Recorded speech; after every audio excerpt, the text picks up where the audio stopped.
Hello and welcome. You're watching AAYC, which is all about your company, which is what you want to know with regard to individual listed companies. We do a 30-minute show every day, and this is that show. Let's quickly zoom into the company that we're going to focus in today, which is Krishna Institute of Medical Sciences, KIMS, in the healthcare space. Why is this important? Why is this company in focus or relevant? And the first piece of that is because, one, you're starting to see healthcare do very, very well. You're seeing an outperformance in that segment, in that space already. And essentially, what you want to know is that how does the EBITDA growth kick in with regard to KIMS? The second piece is what is the risk from the insurance industry? There has been some back and forth with regard to insurance and healthcare providers and how much they reimburse in terms of the healthcare cost. And that risk seems to be quite real in that sense. So that's the second piece we'll dive into. The third piece is the gap between operational and actual bed capacity. Now, the hospital chain has 8,800 beds, but on the operating side of things, it operates sub 5,000 of those beds. I want to try and understand whether that gap can be bridged, and if so, how quickly. Why is that bed capacity vacant? Is because of various factors, from staffing costs to optimization. All of that is still required, and therefore you want to wait it out and see as to how quickly does that ramp up happen on the difference. How the Bangalore hospital is doing. They've opened a new hospital in Bangalore, currently sub 1%, in fact sub 0.5% of their top line. How quickly is that getting ramped up is the question. The fifth piece is with regard to CAPEX plans going forward. How strong is the CAPEX velocity? Because you've already got a decent amount of debt on the balance sheet, and that will also be one of the points I want to look out for. RPOB direction.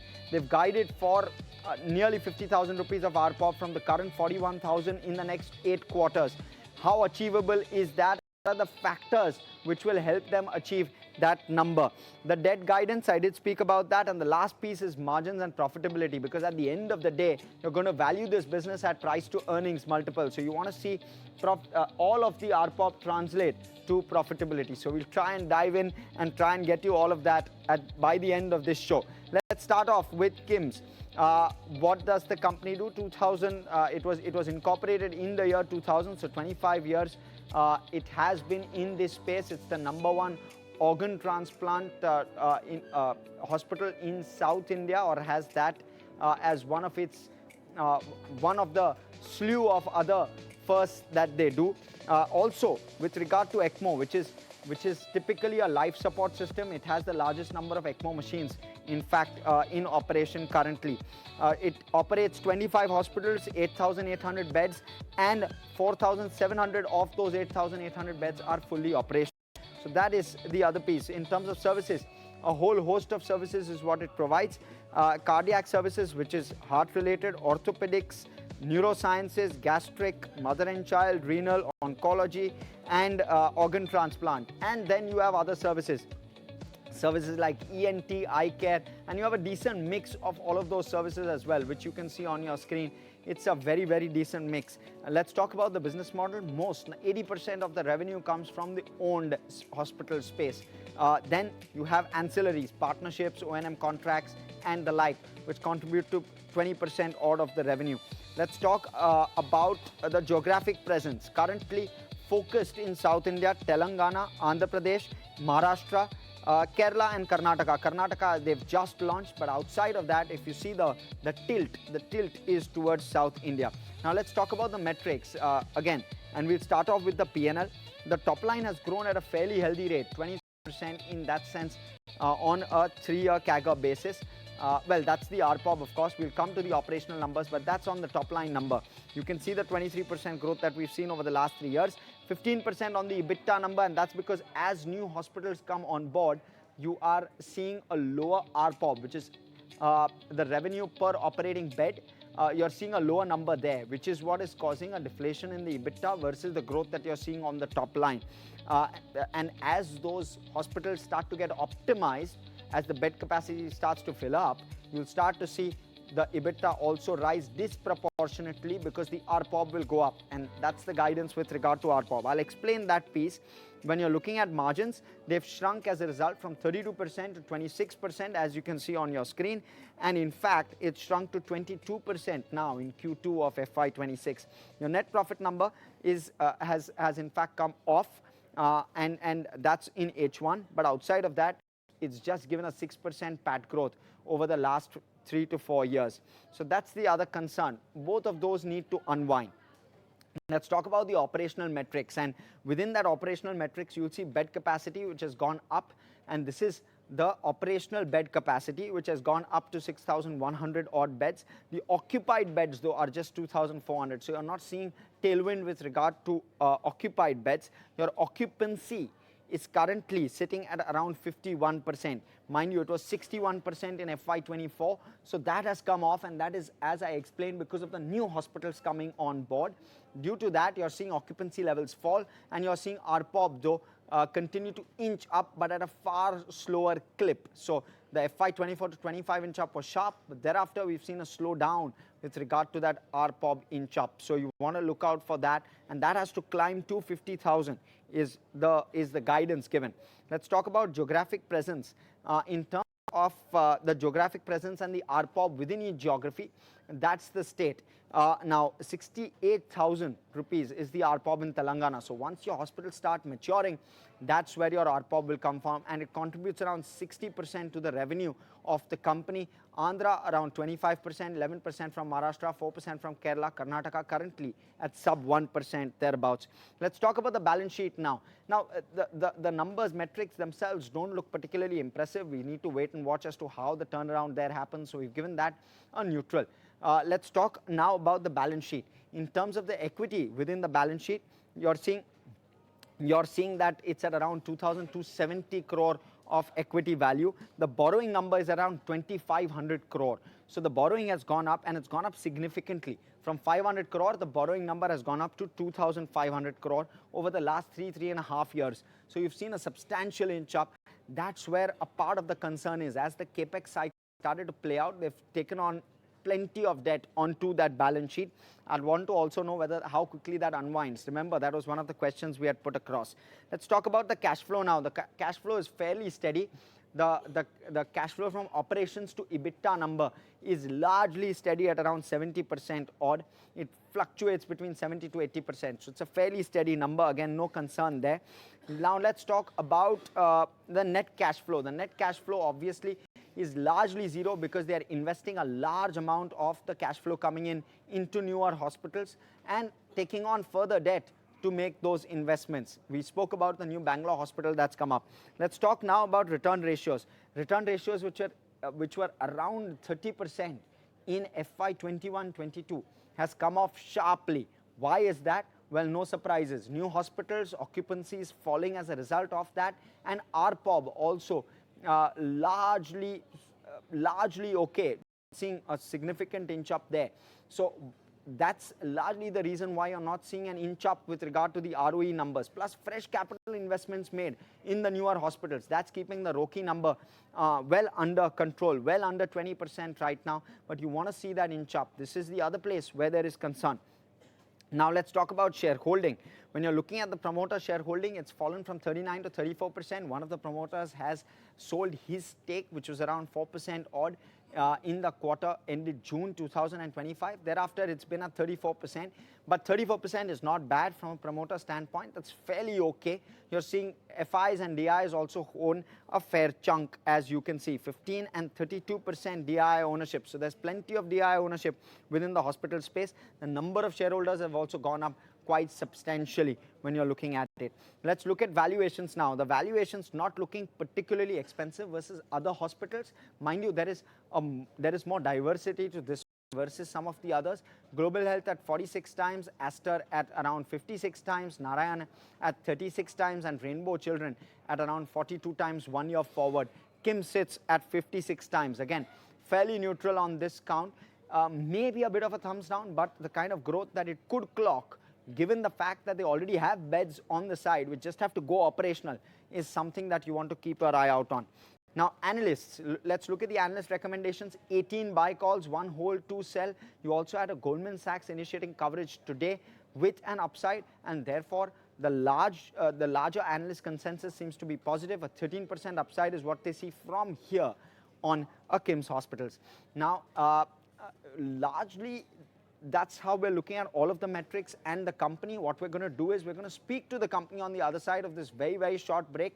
That's currently the first initial glimpse of what KIMS does.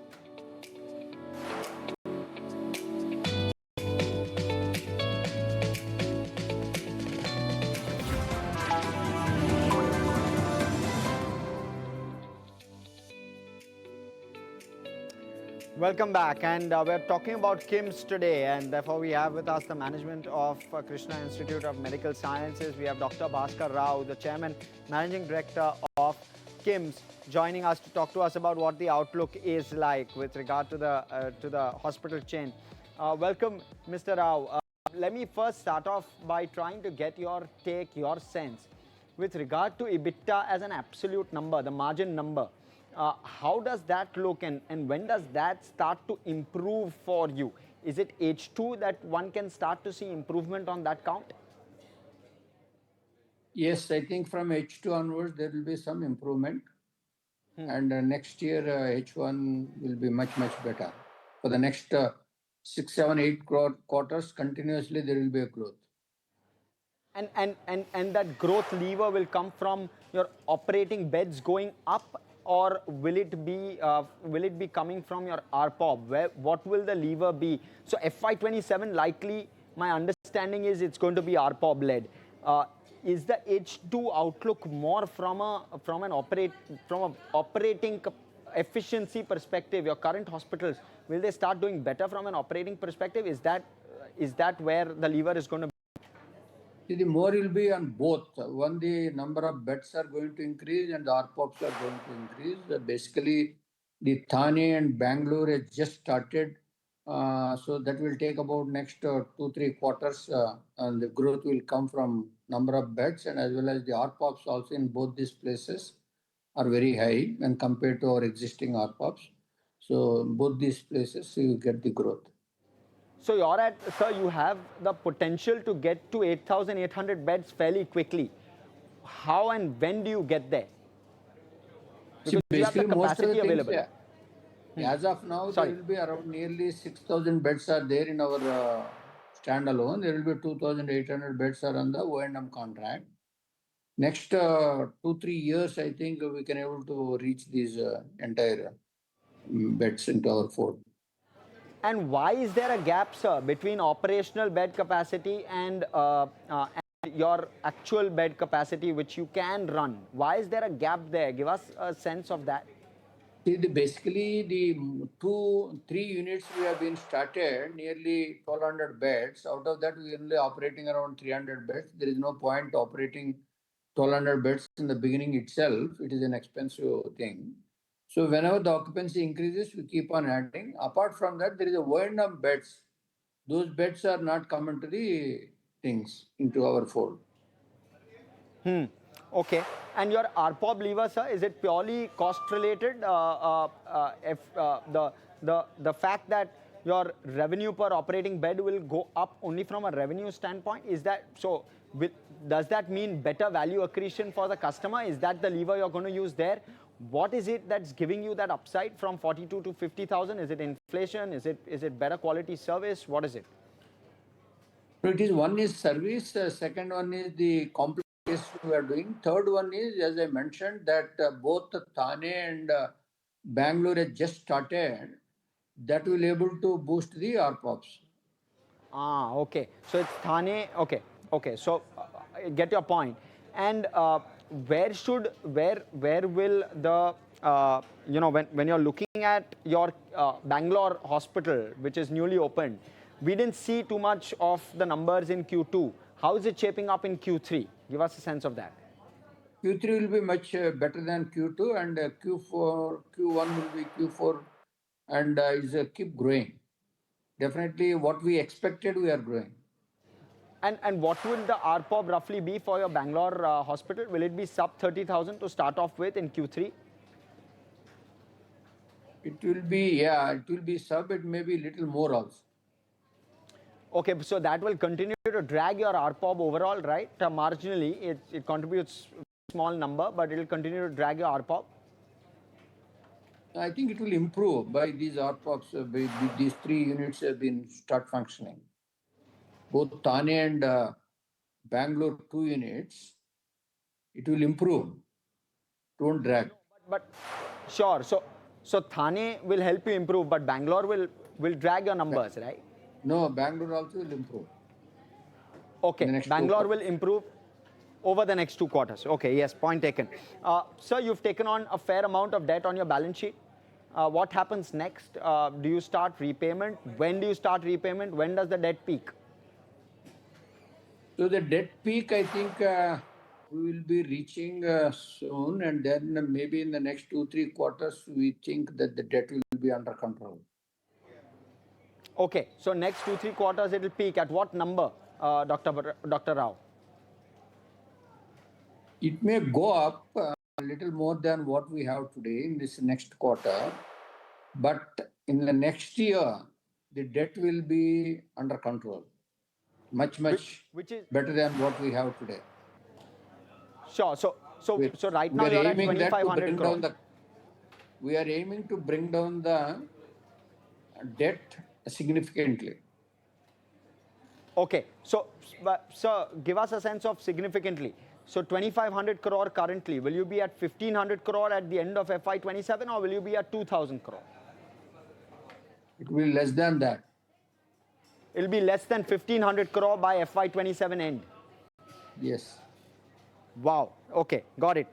And what happens therefore to your margins and profitability metrics? Because a large part of the cash flow that will come in will go into debt repayment, which will mean that you may not fund as much CAPEX going into FY27? Yeah, we may not be able to fund CAPEX more. We don't require also. All the CAPEX has been done. So now for the next maybe 2-3 years, what's the visibility like? When will you, now you're going to focus on efficiency for the next 2-3 years and therefore no CAPEX for the next 2-3 years? Is that the right way to look at it? Whenever there is an opportunity comes, we keep on looking at it. We'll be able to look into that. But at the same time, we'll see our debt EBITDA will be less than 1. Okay. So debt to EBITDA less than 1 is what you'll maintain post FY27 going forward? Yes. Okay. And opportunities in which geographies, sir, that you will be looking at?